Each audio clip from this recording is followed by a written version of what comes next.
প্রথমে গ্যাসে বসিয়ে দাও একটা কড়াই, দিয়ে গ্যাসটা জ্বালিয়ে দাও। তারপরে গ্যাসে বেশ কিছুটা নিয়ে নাও সর্ষের তেল, তোমরা এখানে সাদা তেলও ব্যবহার করতে পারো।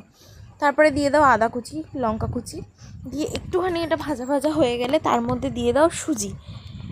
কিন্তু বলো তো আমরা কী বানাচ্ছি? আচ্ছা ঠিক আছে, রেসিপিটা দেখতেই থাকো। সুজি দিয়ে তার মধ্যে সুজিটাকে একটু একটু করে নাড়াচাড়া করো এবং অল্প অল্প করে জল মিশাতে থাকো।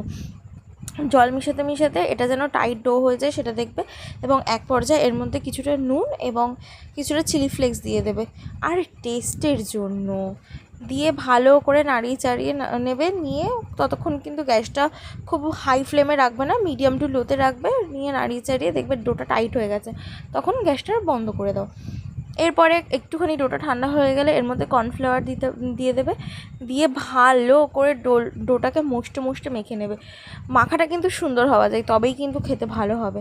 বেশ ভালো করে অনেকক্ষণ ধরে মেখে নিতে হবে। আচ্ছা, ভিডিওটা দেখতে দেখতে চটজলদি যাও তো, একটুখানি ঝপাং করে গিয়ে আমার ভিডিওটাতে লাইক করে আসো, আর সাবস্ক্রাইব করতে ভুলো না কিন্তু, কারণ পরবর্তীকালে আসতে চলেছে আরও সুন্দর সুন্দর লোভনীয় রেসিপি।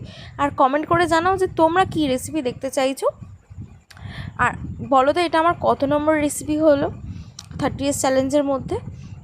চলো, এবার আমাদের ডোটাও মাখা হয়ে গেছে। এবার দেখো আমি হাতে মধ্যে কিছুটা করে ডো নিয়ে অল্প অল্প করে বল মতো শেপ দিয়ে নিচ্ছি। তোমরা চাইলে বলের বদলে অন্য কিছু শেপও দিতে পারো, আমার এটা সহজ মনে হয়েছে তাই আমি বল মতো শেপ দিয়ে নিয়েছি। আচ্ছা, প্রতিটা বল করা তৈরি হয়ে গেছে। এরপরে কড়াইতে তেল গরম করে, তেলটা গরম হয়ে গেলে তেলটাকে খুব হাই হিটে না রেখে একটু লো হিটে রেখে, মানে মিডিয়াম রাখতে পারো, রেখে ভালো করে একটা একটা করে বল দিয়ে দেবো। এটা একটু ডিপ ফ্রাই করতে হবে, সেজন্য তেলটা বেশ একটু বেশি পরিমাণেই দিয়েছি। দিয়ে এপিট ওপিট করে নেড়ে চেড়ে ভালো করে ভেজে নেবে, গোল্ডেন ফ্রাই করে নেবে। ভালো করে কিন্তু ভাজতে হবে, ভেতর যেন কাঁচা না থেকে যায়, সেই জন্য হাই হিট রাখবে না। চটজলদি সুজি দিয়ে খাবার বানাতে চাইলে এই রেসিপিটা তোমরা বাড়িতে একবার অবশ্যই ট্রাই করে দেখতে পারো। এই রেসিপিটা বানাতে হাতে গোনা মাত্র 5 মিনিট কিন্তু আমার সময় লেগেছে।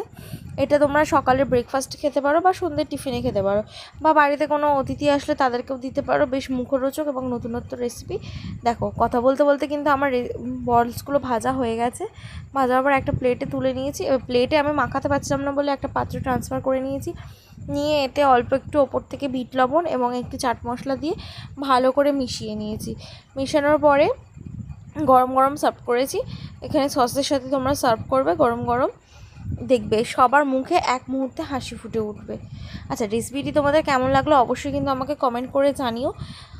রেসিপিগুলো ভালো লাগলে লাইক করতে কিন্তু ভুলো না। Thank you for watching. Radhe Radhe.